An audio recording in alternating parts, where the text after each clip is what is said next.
How do you access the spirit of creativity? Yeah, that's a great question. I love talking about this because it's such a fascinating aspect of how we participate in a creative endeavor. We all naturally are connected to the spirit of creativity. It is the nature of the Lord. He's creative by nature, and because we are made in his image and we're in his likeness, we're his offspring, we're his kids, we naturally also are naturally related to creativity. So I know there's some people who identify as not being very creative. That's disobedience. That needs to be repented of. No human being is not creative.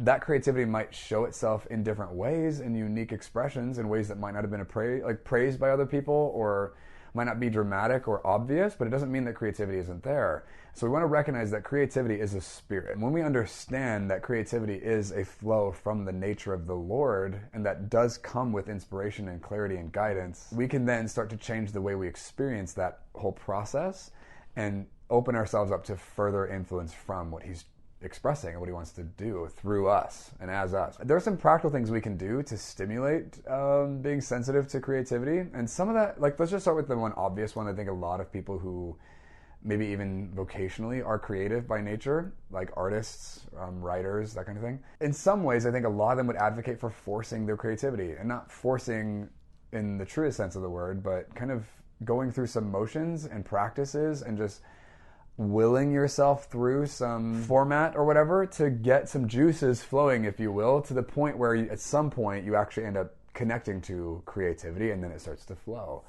I know I probably for about a year and a half I committed to myself. I don't know why, and I didn't say this out loud to a ton of people. It wasn't this public thing, but I committed to myself that I was going to write a post on Instagram every day for a long time. It was over a year. And I couldn't fall asleep that night until I wrote it. And so I would sometimes stay up till 1 in the morning because I was writing something out, and I would wrestle. And sometimes it would take me about an hour to write a single Instagram post.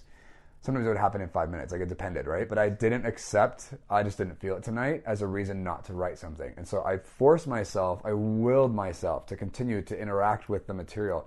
I would, sometimes if I didn't have anything to write with, I would sit there and just I had some practices. One of them was, I'm going to let a word come to my mind. I will see a word, and whatever word I have or whatever phrase that comes to me, I'm going to write it. And then from there, I will write. And so I did, and I would just write out a sentence in it, or like a phrase or something. And it didn't necessarily make sense by itself. I didn't have a connection to where that was coming from or what it meant or where it was going to go even. I had no idea, right? But out of a resolve and a trust to this process, I would write the thing down, and then from there, whatever it triggered in me, whatever I responded to with it, I would just start writing. And sometimes something would come out of it, and then I would end up going back over and editing stuff, and I might even erase the original line that got me to write the thing in the first place. It might not have ever made it into the final cut. But because I pulled and followed at that thread, things came out that I did want, that were creative, that did have spirit on them, and that is what I ended up sharing. And I didn't always erase the original. Sometimes the original sentence didn't make any sense. It was strange, and you'd read it and you're like, what is this about? And as you keep going, it would end in a very different place. And I left it in there because it just felt precious to me in my creative process.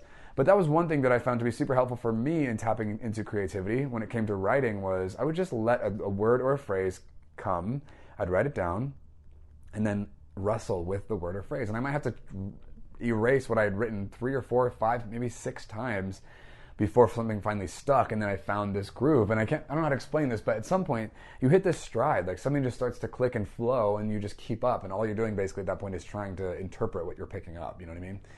I think a lot of what I do in my writing and communication is I feel like an interpreter. I'm literally just trying to find English for what's coming to me in the spirit, right? And just trying to find language and words to convey what I'm connected to people in a way that they can understand it. So it's something that'll appeal to and resonate with their minds or their hearts, you know? I'm less trying to get them to have an experience and more trying to just convey clarity to a source that I'm tapped into, right?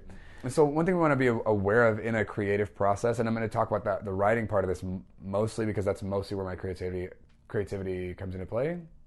Probably writing, and then like building systems and structure, or like businesses, I guess. Like those are probably the 2 main creative aspects of my like outlets that I have right now. Probably.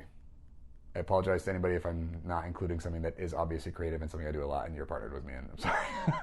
So when you recognize that there's a place in the spirit, if you will, there's like a vein from the heart of the Lord that we'll call creativity that flows.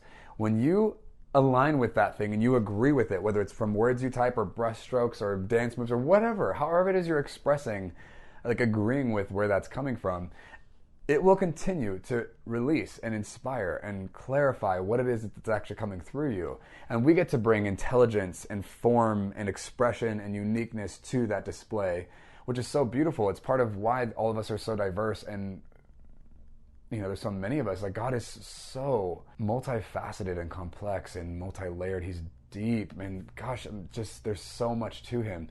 And each of us is a unique expression of his nature, which is fascinating and crazy. And so we have a unique thing to put into that expression that the Lord wants to be part of it. He's not trying to get past us. He wants us to come through as part of the expression because he's a good dad and he loves us. And the whole point of this is he wanted to play. He wants us to be part of it, Yeah, so there's some practical things that you can do, exercises, whether it's writing or drawing or painting or sculpting or whatever kind of creative expression we're going after. There are practices in place in each industry. You can Google that stuff. But I think my main answer to that is, by and large, you want to be submissive and susceptible to an influence from the Spirit where creativity gets to come and express things to you that you don't just judge or dismiss or condemn, and you're willing to be open to that stuff and follow it. It takes childlikeness and humility to express that stuff. I know when I have like creative circles and people are supposed to be putting ideas on the table, I'm like, okay, what else? Let's throw some stuff out there. And I'm intentional about not making fun of or mocking or condemning their submissions, and sometimes what they say is crazy. I'm like, that's ridiculous. Like, it's not helpful or it's not good right away. But we don't say that. We want to protect that space and just let whatever comes come. And then somewhere along the way, something clicks, and all of a sudden, like, the thing grabs you and starts dragging you down the rest of the road. You're like, whoa, this is it, and like has a life of its own. That's so exciting, and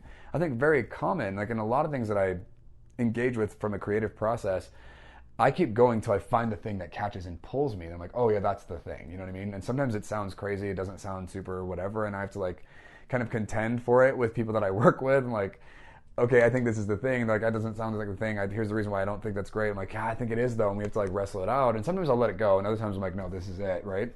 And we follow it. And there's definitely like a dance to the thing. But I think my answer to that, by and large, the best thing I'm going to say to that is you want to learn how to embrace an authentic and refined sense of susceptibility, of submission to something higher than you. The Lord is expressing himself, and if you'll like humble yourself to meet him in that place, he'll tell you things and he'll inspire you and move you, and it's powerful.